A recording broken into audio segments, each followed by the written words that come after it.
Good morning and welcome to the Jacksonville Transportation Authority and the presentations for solicitation number P-17-009, North Florida TPO, General Consulting Services. We will always start our meetings off with a safety message. This month's safety message for the JTA is don't get caught off guard, turn your attention to accident prevention. I'm sure we can incorporate that in our public and our daily lives as well. We do have emergency exits on this floor. Each door is noted that they are an exit.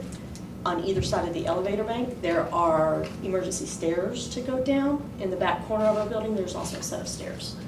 Restroom facilities are located in our lobby on either side of the elevator banks. Men's is on the left, ladies is on the right. My name is Tina Roberts. I am the Senior Procurement Officer with the Jacksonville Transportation Authority. And we're going to go around the room for the rest of the TPO, JTA staff, as well as the firms that are here. Slendria? Slendria Giles, Contracts Procurement Specialist. Wanda Forrest, Superior Transportation Planning Manager. Jeff Sheffield, Executive Director. Marcy Larson, Public Affairs Manager. Denise Bunnywith, Planning Director. Thank you very much. Consultant? Yes, April Backus, ETM. Carl Sonderholm, ETM. Ray Swafford with ETM. Thank you very much. Once you begin your presentation, the timer will start, and you can see that it will count down backwards. As the time goes away, you'll get more white on the screen, and we will do our best to hold up a 2-minute warning sign. Thank you. Thank you.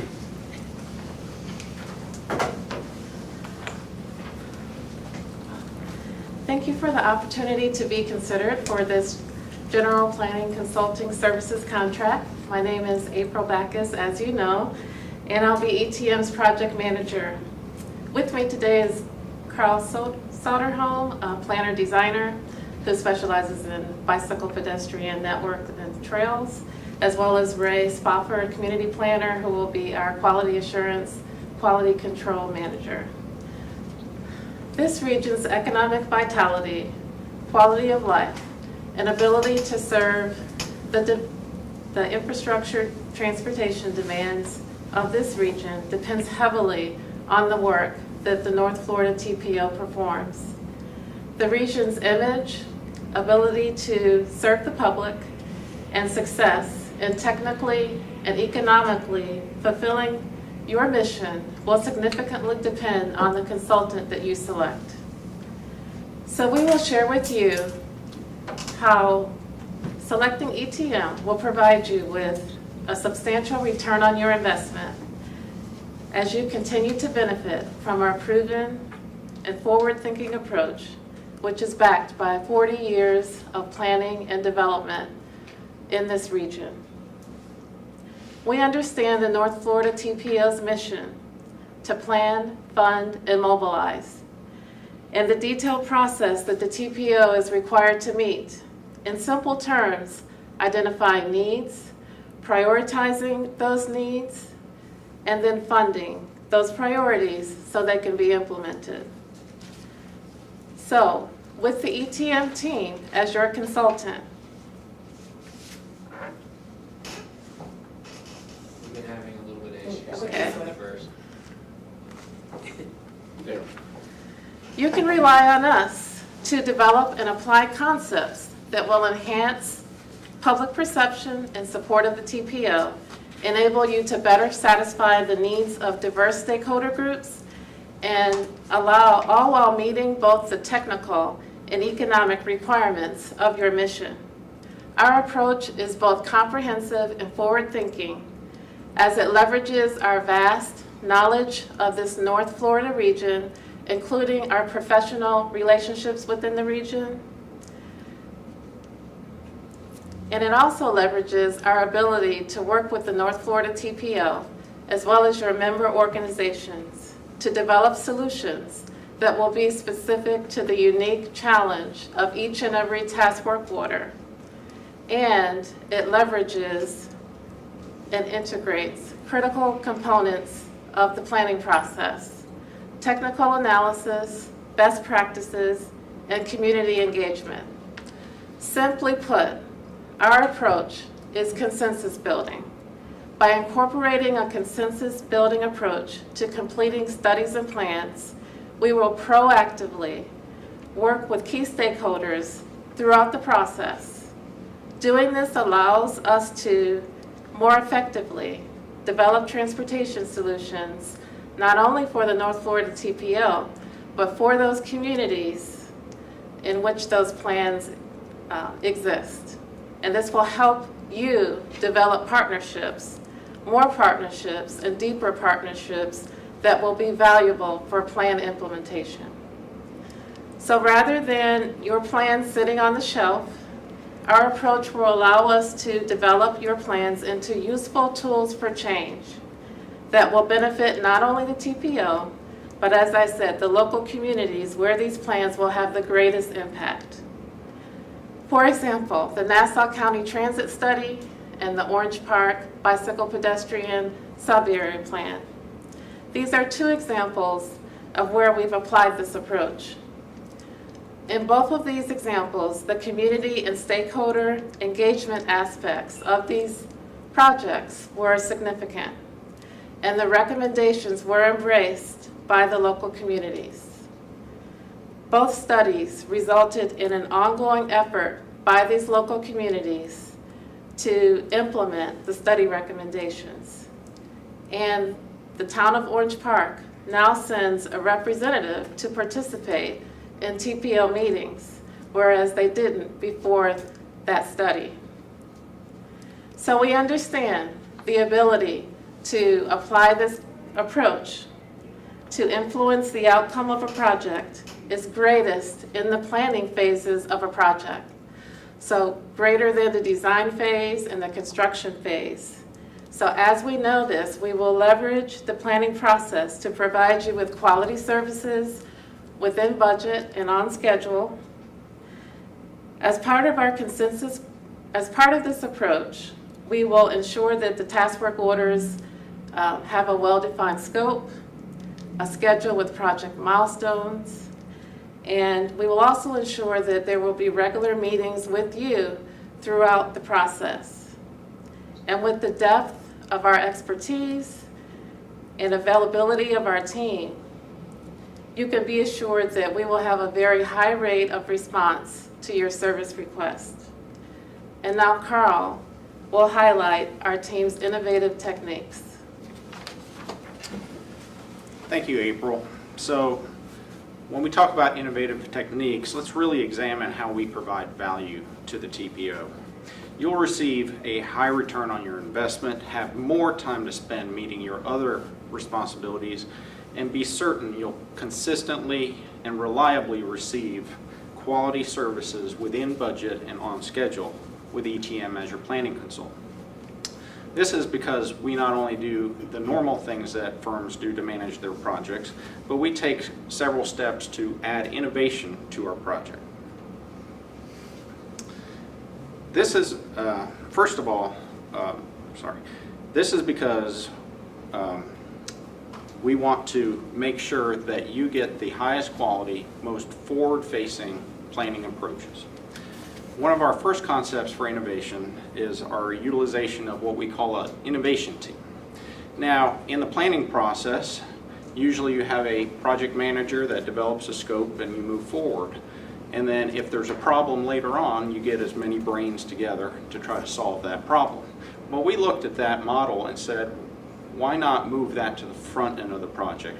Inject a diverse group of professionals at the early phase of the project so that we can leverage that knowledge and develop creative approaches and solutions by leveraging that diversity of age, experience, and so forth to really get you cutting edge and forward-thinking design solutions. This gives you solutions that will be certainly forward-thinking and in tune with trends across the country, but it will also be done at no additional cost to you, and we feel that it will be a tremendous value to the solutions that it produces for the communities. Our second innovative solution is our approach to community engagement. As you've seen both in Nassau County and in Orange Park, we went to where the people were and had a very successful turnout as a result of that. When we do these types of planning projects, we really place priority on public outreach activities so that we can maximize public input. And one way we do this is by certainly going out in the community to collect information at events, or even riding the bus and collecting surveys on buses. One of the things that we've also explored has been the combination of leveraging community partnerships, but also in some cases hiring local residents in those communities so that we can actually reach out to the disadvantaged communities that are often missed in community outreach. And that is critical because we really want to make sure that the users of the system are well represented and their needs are met. The third innovation feature that we have is really our unique knowledge of the local market and trends. Through 40 years of work in this market, we have certainly been involved in some of the most iconic projects in the region, and we understand where the development pressures are, where people are moving, and where the future trends are. This allows us to develop planning projects that are more forward-thinking and address impacts really before they're even seen in the network. And ultimately, this is our goal, is to develop studies that live far beyond the time and money that you invest in them. Lastly, our fourth feature is our quality assurance approach, which is really a key in the development of sound planning studies. And to talk about our quality assurance and quality control, I'll hand it over to Ray, our quality assurance manager.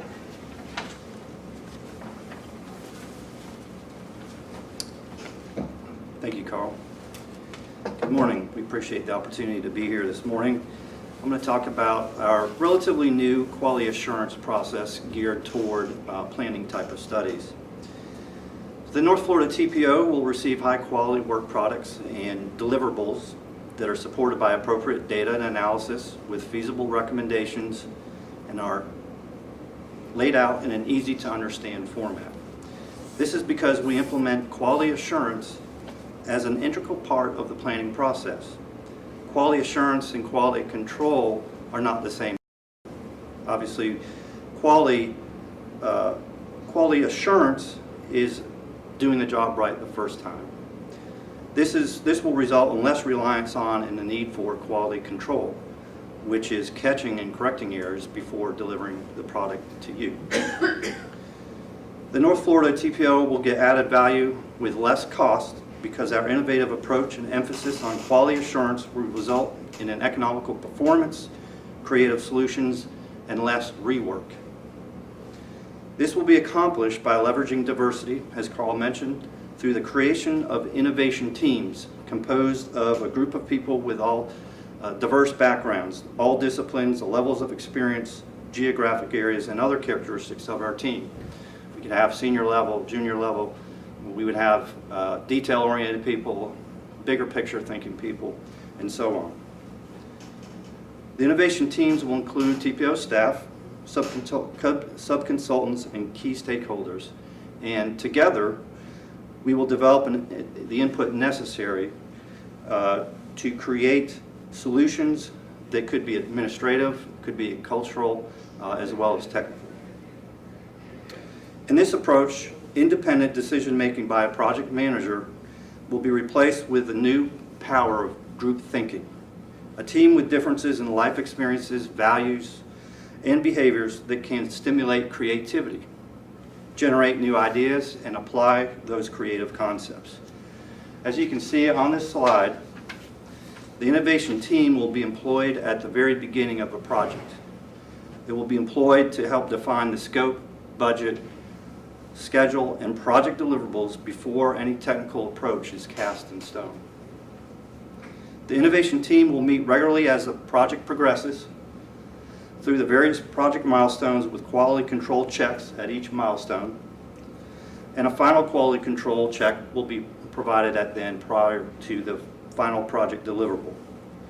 The innovation team will be led by experienced facilitators skilled in the use of multiple tools and techniques that are designed to stimulate creative thought, address the root causes and not symptoms, and document results. As the final draft deliverable is assembled, a thorough quality control review will be conducted. This will be initiated by a review of representatives of the innovation team and a technical person that's not necessarily involved in the project. They will mark up the draft and provide to me as the QA/QC lead. I will then review and mark up the drafts again and provide it to our project manager, April Backus.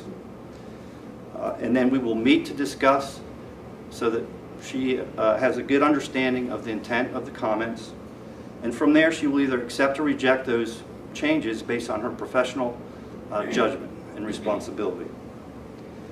Once the necessary corrections are made, I will review the draft to verify that the changes were made. If the project scope involves technical engineering plans, we have in place an internal peer review of technical staff, senior level individuals. They'll go through the same steps as our planning and quality control check. We are enthusiastic about the work we do. We take pride in the work that we do. And together as a team, we will continue to produce quality products that are recognized by our peers for excellence, as you can see by the awards that we have received as a group together. I'll now turn it back over to April, who will have some final comments. Thank you.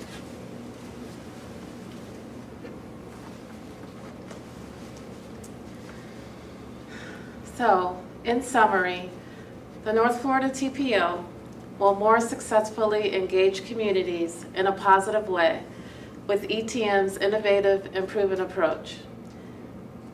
You will enhance the quality of life for your stakeholders and multiple diverse segments of the population, establish a clear path for obtaining a high value from available funds. And finally, we would really like to continue being your consultant, and we look forward to ongoing opportunities to work with you in achieving your goals. Thank you for this opportunity.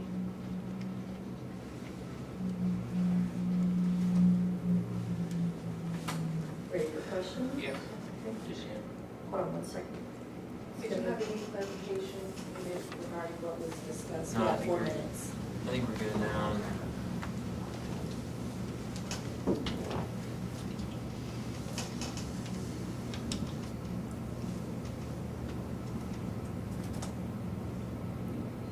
Just let us know when you're ready. Okay, yeah. We had 4 questions prepared, and some of that was reflected in the letter, so obviously you've accounted for some of that in your presentation, so we'll kind of ask the question, but may suggest that you've already taken care of it. The first one that we had was how will you ensure the documents and presentations are written in clear, concise language and proper grammar and syntax? The basis of that is just that in experiences over time, there are occurrences where either writing styles or things don't simply mesh. And so even though there's a process in place, when you kind of get into the weeds, how would you potentially account for that in your process? Because do you have individuals that are solely assigned to do certain things, or do you have the flexibility, whether it's writing or preparing the materials, if there's a better individual that fits into the process? I think that we will absolutely make sure that we have the right people performing the right task. Through our quality control process, as that review takes place, we will be checking for the consistent message and the way things read and grammatical errors and so forth. I'm going to let Ray elaborate further on your question. I talked about the innovation team, so we'll have a diverse group of individuals looking at from different disciplines and different perspectives. And also on the innovation team, we have an in-house technical writer who will be part of this process to help review these documents to make sure that the grammar is correct and so on. So that would be how we at least would provide the quality document you're looking for. Is there any other parts to that you want to? Good. The second one is explain your approach to assigned projects for the TPO. I think that one's sufficiently answered anyway, both through previous experience recently and how you outlined it with some of the efforts that you've already done. So I think we're probably I just want to ask one good. thing. Yeah, in certification, one of the things that they said is that we, in our studies, we need to identify the underserved population and make sure that we include them. Yes. So, and you kind of touched on that, but could you just elaborate, in everything we do, a lot of areas there are underserved. How would you identify the underserved? Absolutely. We understand, as you mentioned, that it is part of your mission and goals to serve the underserved population. Environmental justice groups, minority population groups, as well as populations that are older in age, and various other diverse underserved populations. We're very familiar with collecting the census data and using GIS analysis to visually and spatially demonstrate those demographic characteristics of those underserved populations. And we have done that in previous studies, and we will continue to do that in future studies to identify where those populations reside. We also, through a census tool, LEHD, longitudinal employment household density, allows us to identify where jobs are located and where low wage jobs are located. So that could be another way of identifying underserved populations, those populations that currently don't have vehicles and have to walk to and from work. There's various ways to make sure that we are considering the needs of those groups in the studies. So I think using that census data will allow us to do that, and also through our outreach process. For example, with transit studies, we have implemented onboard transit surveys, so we're not just trying to get the input of the general public, but we're trying to get the input of those that are actually using the services. And in the case of a transit study, a lot of times those are the underserved populations. And also, as we mentioned, going out to where the community is. It's one thing to hold a public meeting and expect that people are going to come to the meeting, but really going out into the community and identifying key leaders in the community that will help us to engage the community, because those key leaders are trusted within those underserved populations, and that will help us to get to those groups and find out what they're thinking and what their needs are.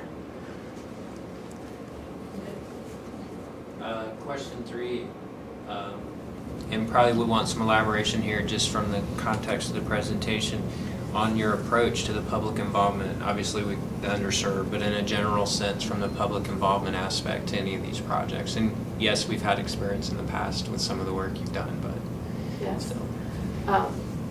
I think that, again, our approach to public involvement is very collaborative. And as I said, we will make sure that we engage key leaders in the community. Our approach is one of consensus building and outreach, so that public involvement is a multi-step process that involves the general public. It involves even agency stakeholders.